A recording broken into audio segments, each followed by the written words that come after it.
industry, I decided to give the knowledge, the little knowledge that I have, back to our sisters, to our brothers, so that also they can grow their businesses to greater heights. The Enhanced Success Summit. And thank you to the speakers that have really done powerful presentations, powerful speakers, good people, and people who have really succeeded in their industries.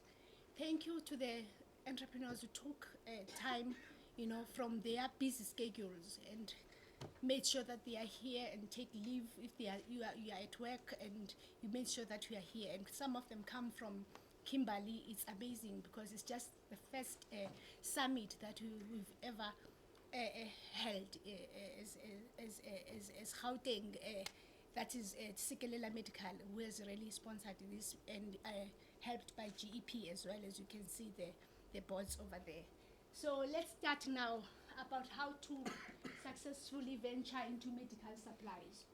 Who knows what medical supplies is all about? I'm a lecturer, so I like to remember I taught you. So, yeah, so what is medical supplies? What do you understand by medical supplies?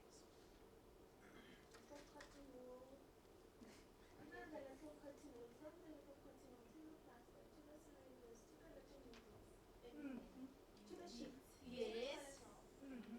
Anything that is used in a hospital environment to treat a patient, whether it's in a clinic or whatever.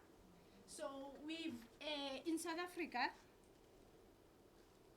healthcare in South Africa varies from the most basic primary healthcare, those are the clinics, offered free by the state, that is our government, to highly specialized healthcare services, which is offered by both government and private sector.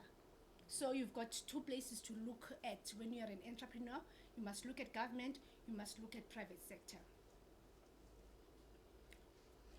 Our public sector, you know very well that it is very, very much stretched. It's under-resourced. The state contributes 40% of all expenditure on health, and the public sector is under pressure to deliver services to 80% of the population. That's a big number.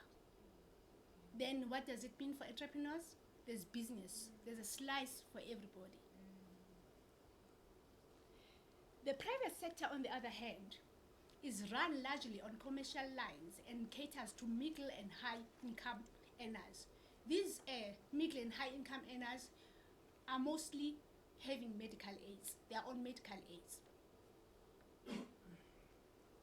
The quality of healthcare in South Africa has fallen while access has improved.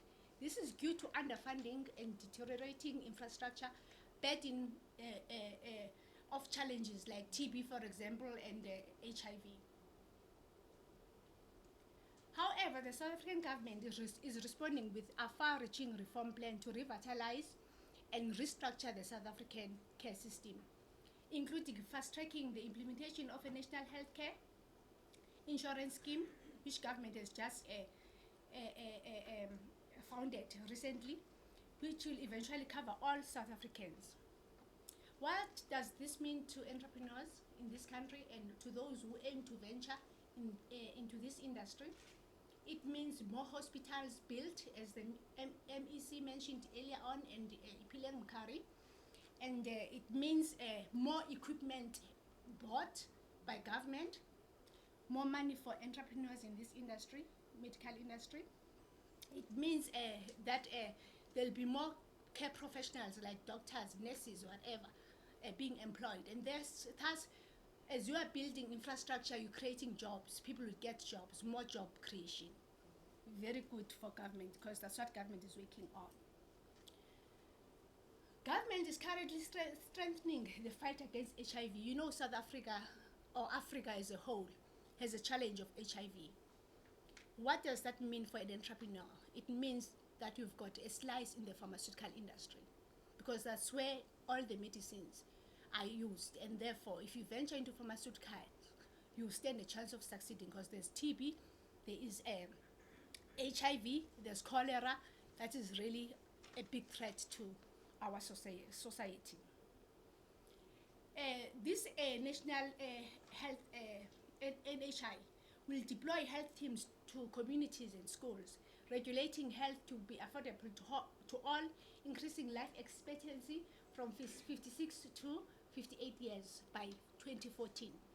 So if you plan to start now, which is now, it's 2012, you can imagine how much you're going to make by 2014 if you start today and open a medical supplies company.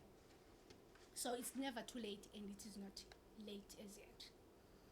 Expenditure. Let me give you a background of how government works. The bulk of our healthcare comes from National Treasury. You know, National Treasury controls the whole country's budget. It comes from National Treasury, but you must also understand that there's also provincial government. So there's also business through provinces. Provinces also control their own budgets as well. So you've got business nationally, you've got business provincially, you also have business locally. Locally, you're talking about municipalities. Look at those branches as you are building your entrepreneurial diagram. In 2011 alone, the total spent on health was 248 billion, or around 8.3% of the GDP of this country, way above the 5% recommended by the World Health Organization. According to National Treasury Fiscal Review for 2011, 120 billion, which is 48% in private sector alone, was covering only 60.2% of the population. What does this mean? It means that private sector is spending so much and yet is covering a little bit, a few people. And yet the government sector is covering close to the amount that is being covered by private sector, yet 80% of the population. We're about around 50 million, aren't we, in South Africa? 80% of that is covered and taken care by government. Lot of money to be made, hey? 280 billion. Just have 5% of that 280 billion. We can all share, hey? Yeah. So there's still space in the medical industry, and we really need you guys to venture into this industry. Okay. Provincial Health Department provides comprehensive health services via district-based public health. What does public health care model? What does that mean? It means Mpumalanga, for example, has got different districts all over Mpumalanga that buy for certain clinics, maybe 50 clinics, for example. So one district maybe with 50 clinics under it, or 20 clinics. So there's also district-based community care model that government uses to purchase any medical goods or supplies. Local hospital management has delegated budget to facilitate quicker responses to local needs. Public sector consumes about 11% of the total budget of South Africa. So 11% of the total budget is what is health. The Health Charter has been devised with the aim of creating a platform for engagement between sectors to address issues of access, equity, and quality. We have access to hospitals, but do we have quality? We do not have quality. When you compare us with Brazil, when you compare us with Mexico, with the Asian countries, we are far behind in terms of, quality, in terms of our healthcare. I know most of you here wouldn't like to go to a government hospital, but we have to send our sisters and brothers and mothers to government hospitals. You can imagine what experiences they experience when they get there. It's not very nice. They are not clean. Hospitals are not clean. They are not well equipped. Things are really falling apart, But government has come now with this NHI, which is gonna change things. The National Health Insurance National Health Insurance scheme or whatever. The Department of Health is focused on implementing health system that will promote equity. All people must have equal health and efficiency. You must also have efficient services like net care, Mediclinic, and life. And you must also have quality healthcare services regardless of employment status and ability to make a direct monetary contribution to NHI. The NHI will be phased in over 14 years. Imagine if you start your business now. In 14 years, I started my business in 2002. That was 10 years ago. Today, I am proud to tell you that I'm a multi-millionaire. That was only 10 years ago. In 14 years, if you start today to have a medical supplies company, whether it's in pharmaceuticals or equipment or consumables, where will you be in 14 years? It's possible, it's practical. The NHI will be phased over 14 years, beginning 2012. In 2013, and 2012 and 2013, the government has earmarked 1 billion. Only 1 billion will be spent from this year to next year, only 1 billion. Just target 5% of that 1 billion as a startup. This will start in KZ, and I'm giving you information now. This will start. Don't ask me where I got this information from, but I have it. Start with KZN. It will be implemented. Follows Eastern Cape. Those will be the 2 pilot projects. What is a pilot project? A pilot project is where you test whatever to make sure that it works. So 2012, 2013, 1 billion is awaiting pilot study. Is starting. So look for tenders from November to January. Tenders are gonna come out, hey? In KZN, and in the Eastern Cape region. Facilities. You have to understand where you are. Where you are doing your business, your environment, what's happening in your business. You have to understand it very well. You have 4,200 hospitals in this country. Those 4,200 hospitals are spread, uniformly in the rural areas and in the urban areas. Mostly they are in the urban areas, few are in the rural areas, and most clinics are in the rural areas. Only 4,200 hospitals in this country, and 1,300 clinics in the country, 265 laboratories. So as an entrepreneur, what does that mean? You can decide to only survive with laboratory equipment, that is testing AIDS, the HIV test and whatever. You can make millions out of it. You can target both medical or dental, whatever. There is 4,200 hospitals. Out of those hospitals, there's always a medical section, a dental section, and pharmaceutical section.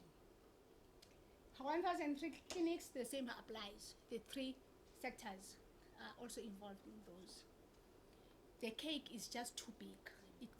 I cannot be the only black company that is a #1 equipment company. We need you guys to venture into this industry. Okay, how to start? I always refer to how I started.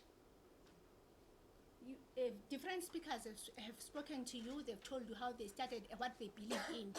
This is what worked for me when I started 10 years ago. I was a part-time lecturer at Medunsa, lecturing in orthodontics. I decided that, I'm not gonna grow gray here, taking out these teeth for the rest of my life. One way, I must find a way of getting out of this place. It was difficult indeed, because I was used to a salary, small salary, not a big one. We're not very paid well at that time. Now we are paid well. So not a very big salary, but a comfortable salary. But and I also had a practice in Atteridgeville, practicing. They're having 2 surgeries. But still, man, when this salary came every month, I looked at it and I was saying to myself, it's like I'm eating and then it's going this way, eating and going this way. There's nothing that is staying. I'm not remaining with I'm not creating wealth in this thing, and I'll never be wealthy. So I decided to then take a paper and resign. That was the most difficult decision. There was a time where my husband had to buy everything. Ladies, you know what I mean? Everything. I mean everything. Yeah. But I had to do it because I realized if I have to be wealthy, I have to get out of the environment I was in at that time. Another thing that drove me to get out of the environment is the passion. Yes, we grew up being told that you have to be a doctor, hey, you have to be a lawyer, then you've made it. Then that's how I got into dentistry in the first place. I didn't even know what the name dentistry meant. I just happened to have good results. Then when the selection was made and everybody was applying, I also put my CV. I think you remember, AK. I put my application form. Then I got selected to dentistry. Can you realize that it was not something from the heart? So if something is not from the heart, can you perform it well? Let me tell you my secret. I don't tell people this.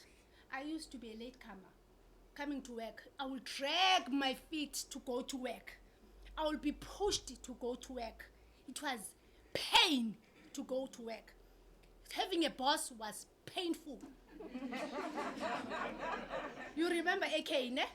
It was painful. The lady who was my boss had not done anything to me. The problem was with me, because I was not supposed to be where I was. So guys, never follow into my footsteps. Do what you enjoy the most, what you are passionate about. So I started with a small office. I suggest don't start too big. Start with a small office. It was my practice at the back. It was my small sigelela in front. With only one table. You know those tables that you use when there's a funeral? The metal ones. Yes, and 2 plastic chairs. That's where my PA sat and my 2 sales reps. We were 3 of us. Then I grew to the business to where it is today. That's how I started small. Make sure that you target your market very, very carefully. If you want to go into the medical supplies industry, divided into medical equipment, medical consumables, dental equipment, dental consumables, pharmaceuticals. Know what to start with. Always start with easy items. For example, consumables. Consumables are things that you use in the hospital and finish those items, easily. And it's quicker to sell them. They are not capital intensive. Always start with things that are not capital intensive.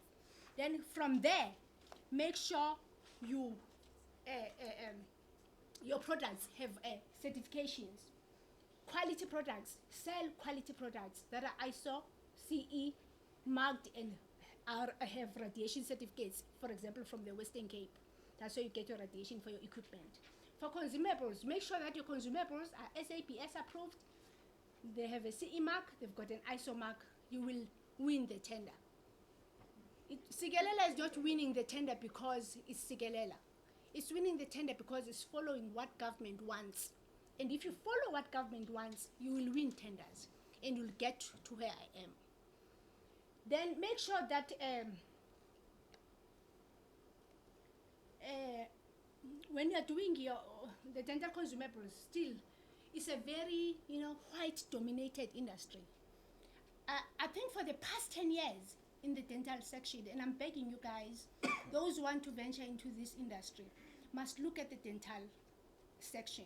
You do not need to have the knowledge of doing dental. When you're an entrepreneur, you don't need to have a knowledge of that industry in particular. You just need to have the vision and the passion of doing it well and getting the skills to help you do the thing, and it must succeed. There is a shortage of black people in the dental industry, then dental equipment and dental consumable industry. We need to venture into this. When I'm tendering, I'm the only black female that tenders in that market. Where are the other female? Where's everybody? It's not right. I'm the only black. Every year I'm winning the contract for the past 10 years. From the day I started. When am I gonna see a black female joining me? When? We need black females to join us. And I'm still the only one up to now. No, guys, do something. Go and register companies if you don't have them. Start with this dental thing and master it. I'll tell you how to do it. Okay?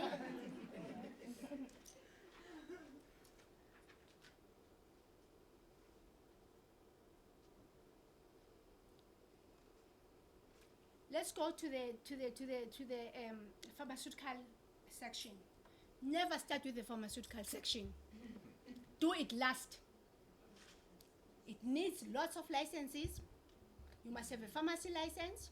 You must have a manufacturer's license if you want to be in manufacturing. You must have, there's lots of regulations. It's capital intensive. It takes longer.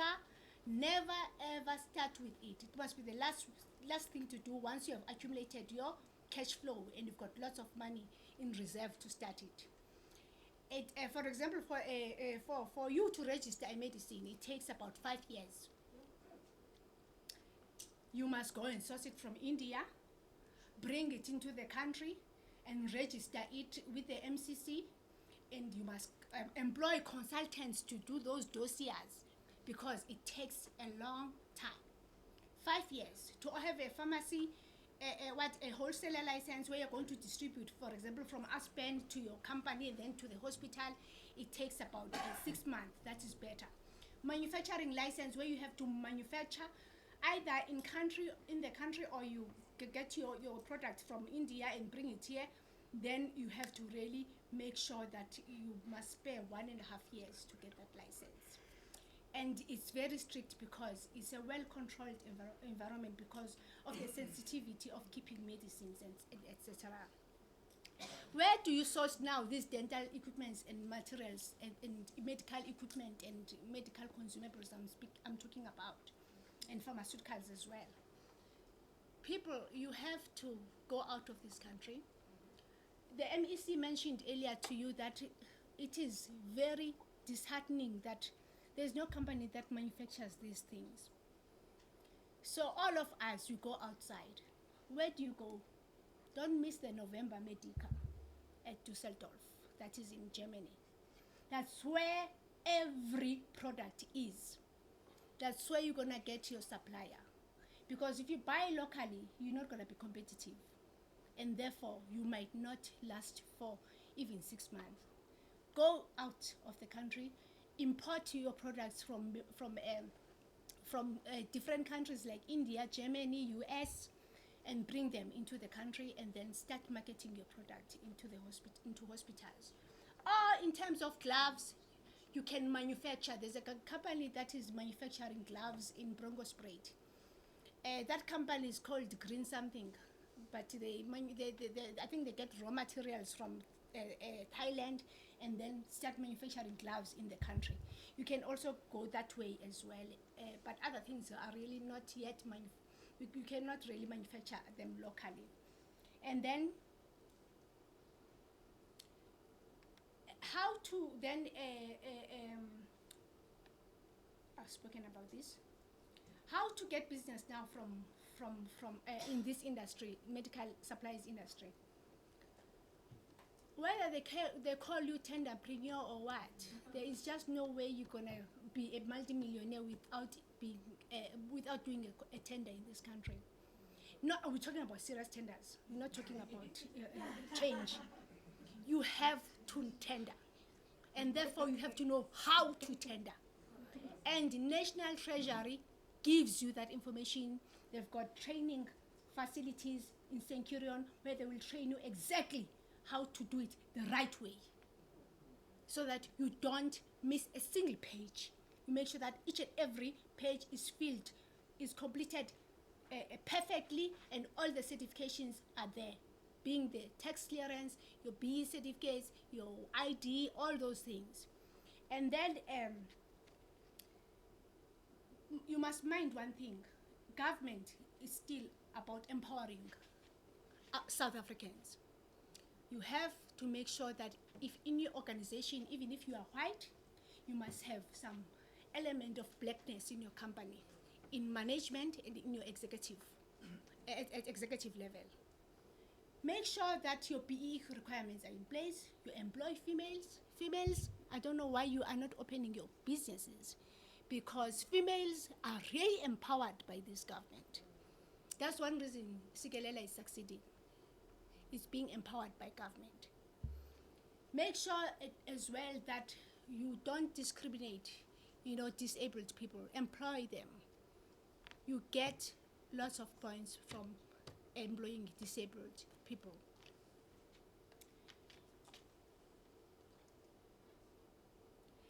Make sure that also you understand the 90-10 and 80-20 scoring. It's very important. These big companies, what they will do, if the tender is 80-20, they will come and grab Jeff and, Jeff, can I tender with you? And Jeff becomes a front because the score is 80-20. If it's 90-10, no, today we're tendering alone. Never allow that. Never allow yourself to be a front. The MEC mentioned this here. No matter how desperate you are, never front in any kind of business. There is also, besides tendering, there is buyouts. Buyouts is when you walk into a hospital, show the sister, the doctor, your product. She or he likes it, then places an order with you directly without any, and they're always below 500,000, sorry, 500,000 rands. Make sure that if you are going to expand and go to other provinces, you've got an office there. Don't front.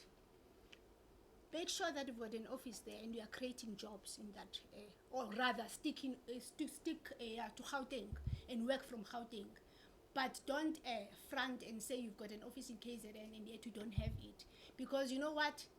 When the tender is being awarded, Malon, they come to offices, ne? And they inspect. Never front. I don't care how desperate you are. Do things the right way. And then how to sustain yourself now in this medical supplies industry. Number one, understand your competition. Number two, always be ahead of them. Choose your products very well. Please, guys, don't do everything. You cannot be in optometry. You're selling optometry products. You're selling dental products. You're selling cardiology products. You're selling things that are not related, Even though they are all health-related things, but you cannot do them and do them well all. You have to, for example, I'll talk about Sigelela. We are Philips. Philips is medical equipment that deals with different types of machines. Most of them are heart-related.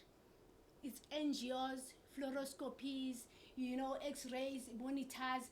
Monitors, you monitor the heart. Everything goes. Defibrillators, they still go to the heart. You know what Sigelela does? Then, so that they don't depend entirely on Philips, they go out and look for what? For cardiology products. Those are consumables that go with what? I'm already selling. Ne? And then I already understand that industry, so I can do very well and I can talk to a cardiologist very well because I'm already selling him an angio. So don't mix optometry products with cardiology products. You get confused and then you won't be the best in what you do. Ne? And then also make sure that you identify your niche market. If you want to go dental fully and make sure that you excel in dental. If you want to go the medical equipment supplies way, make sure that you excel in that as well. If you want to go consumables, you can mix medical consumables and medical equipment, dental consumables, dental equipment, and pharmaceuticals.